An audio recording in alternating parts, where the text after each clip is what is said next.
Hola, miren, hoy vamos a mirar el significado de la derivada. Como nos han quitado muchos temas, me interesa que entiendan un poquito a lo que se refiere lo que es el significado de la derivada. Entonces, fíjense bien, para poder entender un poquito más fácil, necesito que nos acordemos cuál era la formulita para calcular la tangente. La tangente de un ángulo, esto sería el ángulo de inclinación, la tangente de un ángulo es igual a la coca, cateto opuesto entre cateto adyacente. Otra cosa, en mate 4 vimos lo que era la pendiente. La pendiente de una recta era lo mismo que su inclinación, es decir, lo mismo que su ángulo, que nosotros podemos determinar de esta formulilla. ¿Qué más? Una recta secante es aquella que pasa por dos puntos. Si yo tengo estos dos puntos y trazo esta recta, esta sería una secante porque pasa por dos puntos. Una recta tangente es aquella que pasa solamente por un punto. Bueno, fíjense bien, ¿qué más necesitamos? Necesitamos acordarnos un poquito de una simbología. Cuando yo tengo así un triangulito y una X, esto significa delta X. Este delta es un incremento. ¿Cuándo damos nosotros un incremento? Vamos a ver un ejemplito. Por ejemplo, si yo tengo 1 y aquí es 4, una recta numérica, el 1 y el 4. ¿Cuánto es la distancia que hay del 1 al 4? ¿Cómo calculamos eso? A 4 le quito 1, me queda que este espacio que hay aquí es de 3, es decir, mi delta X es igual a 3. Otro ejemplito, si yo estoy aquí en 2 y aquí 4, ¿cuánto vale el delta X? Pues a 4 le quito 2, me queda 2. O 2 para llegar a 4, 2. El delta X es el incremento. Pero en cálculo diferencial nosotros nos referimos a incrementos cuando hablamos de cantidades pequeñitas. Por ejemplo, en el primer video les ponía yo así. Aquí vamos dando pequeños incrementos, 1.9, 1.99, 1.999 y así. Como es cálculo infinitesimal, es decir, que tiende o se acerca al infinito, pues siempre estamos trabajando con numeritos para acá, muchísimos. Son cantidades muy pequeñitas los incrementos que nosotros manejamos. Pero bueno, entonces teniendo en cuenta todo esto, si lo tenemos claro, pues vamos a continuar para ver a qué se refiere la derivada. Cuando veíamos nosotros, ¿en qué semestre lo verían ustedes? Desde la primaria. Para calcular la hipotenusa de un triángulo, pues ustedes tenían que saber cuánto valía este lado y cuánto valía este lado. Y con el teorema de Pitágoras, ustedes calculaban la hipotenusa. ¿Sí estamos de acuerdo? Entonces, ¿qué es lo que nos ofrece a nosotros el cálculo diferencial? Pues de que en vez de necesitar dos valores para calcular la hipotenusa, podemos hacerlo solamente con un solo valor. Fíjense bien, esta viene siendo una curva. Esta curva yo la represento como la curva de f de x. Y aquí tengo dos puntos. Por esos dos puntos yo voy a trazar una recta secante. Déjenla trazo con esta rayita.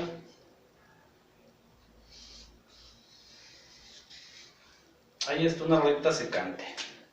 Entonces, si yo quiero conocer la pendiente o la inclinación de esa recta, pues si ustedes se fijan, aquí se puede formar un triangulito. Ahí está. ¿Cuál sería aquí la distancia o lo que yo avanzo para llegar de este punto a este punto? Es como ahorita que les puse así. De 2 a 4, ¿cuánto vale el delta X? Pues sería 2. Y entonces la distancia que hay desde aquí hasta acá. Igual aquí, como aquí yo no tengo coordenadas ni tengo valores, si yo voy a caminar de aquí hasta acá, este pedacito mide delta X. ¿Por qué delta X y no delta Y? Porque estas horizontales son las X, ¿verdad? Igual les pregunto, ¿cuánto es la distancia que hay de aquí a aquí o cuánto mide? Pues como yo estoy aquí y llego hasta acá, tuve un incremento delta Y. Entonces, si ustedes se fijan, ahí ya tengo un triangulito. Un triángulo lo podría calcular yo esta pendiente de esta recta secante con el teorema de Pitágoras, pero me daría la inclinación del triángulo de esta recta secante y solamente sería aproximada a la inclinación de la curva, porque la curva no es una línea recta, ¿verdad? Entonces fíjense bien qué es lo que se hace con cálculo. Con cálculo suponemos nosotros que este punto se puede mover por la curva. Está así la curva. Ustedes imagínense que ese punto puede caminar así, ¿verdad? Se puede ir moviendo. Entonces, ¿qué pasa si este punto lo muevo hacia la izquierda por la curva? ¿Qué le pasa al triángulo? Pues lógicamente el delta x, en vez de medir esto, pues ya va a ser más pequeñito, ¿verdad? Se va haciendo un triangulito más pequeño, y el delta y igual se va haciendo un triangulito más pequeño. ¿Lo vemos? Podemos continuar. Si este punto se mueve más para acá, pues ya mi triangulito sería muy pequeñito. Ahí está. Vamos a quitar esto. Ese triángulo ya se hizo más pequeño. Ahora mi delta x es muy pequeñito y mi delta y también es muy pequeñito. Y ahí va la pregunta: ¿qué pasa si este punto lo muevo hasta acá, que queda empalmado con este? ¿Qué va a pasar con la recta secante? Acuérdense que la recta secante es aquella que pasa por dos puntos. Al momento de que esta recta secante, este punto que está aquí, lo pongo encima de este otro, pues se van a sobreponer los dos puntos, quedarían así empalmaditos, y en vez de ser una recta secante, automáticamente se convierte en una recta tangente. ¿Sí estamos de acuerdo? El delta x tiende a cero. ¿Por qué? Porque imagínense el primer punto aquí y el otro que quede aquí empalmadito, pues mi delta x ahora tiende a cero, tiende o se acerca a cero. Entonces cuando los dos puntos se empalman, automáticamente, como esta secante se convierte en tangente, automáticamente me da el valor de la pendiente o de la inclinación de esta recta. Y es así como se obtuvo lo que viene siendo lo que conocemos nosotros como la derivada. La derivada no es otra cosa más que la pendiente o la tangente o el ángulo de inclinación, como ustedes lo entiendan. Entonces yo pongo así: el límite cuando delta x tiende a cero. ¿Por qué delta x? Porque este pedacito, esta base del triángulo, se redujo hasta cero, casi a cero. Para que queden empalmados los dos puntos, es igual a la tangente de θ, es igual a la pendiente, y es igual a la inclinación.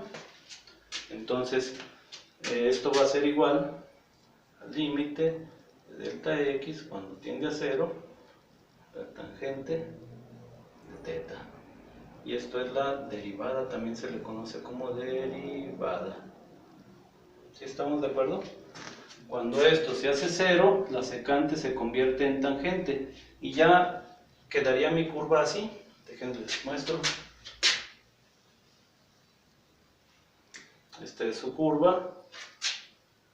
Cuando ya solamente es un punto, en vez de pasar por aquí una recta secante, solamente pasa una recta tangente. Y lo que nos marca la recta tangente en todo momento, pues es la inclinación de esta curva. ¿Sí estamos bien? Eso es todo lo que quería que vieran en este video. Ahorita vamos a comenzar con la derivación ya por fórmulas. Vamos a ver las, no sé cuántas alcancemos, unas 3 o 4 formulillas básicas. Es muy importante que esas fórmulas las dominen. Todos las entienden facilísimo. Vienen en internet videos donde dice aprende a derivar en 5 minutos, en 10 minutos. Todo el mundo lo entiende. El problema es de que, como vamos aumentando el grado de complejidad, si ustedes no practican, se pierden. Y lo malo es que aquí para sexto, pues necesitan saber derivar y aparte, lo que ven en sexto, saber integrar. Tienen que ir de la mano los dos cursos. Entonces es bien importante practicar. No se confíen ahorita porque es cuarentena, pónganse a practicar. O vean los videos que vienen en internet, pónganse a ver los videos y practiquen sobre todo. Eso sería todo.